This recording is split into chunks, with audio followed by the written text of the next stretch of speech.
Syederalun,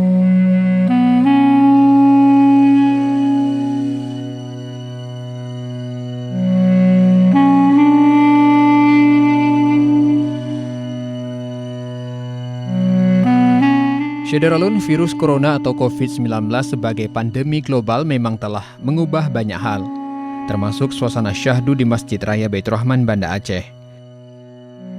Masjid dengan arsitektur Mughal dan Timur Tengah ini yang biasa ramai, kini berubah sepi seketika.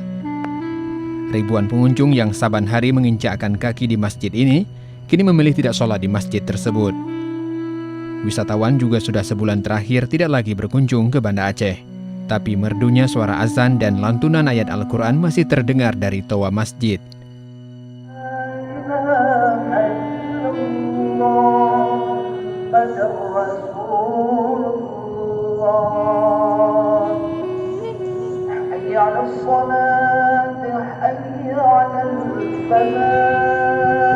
Saat ini di dalam masjid masih tersisa beberapa saf jemaah yang sholat dengan metode saf yang direnggangkan.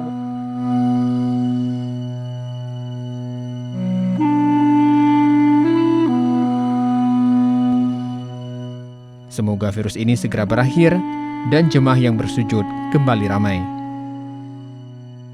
Dari Banda Aceh, Muhammad Nasir melaporkan untuk Serambi On TV.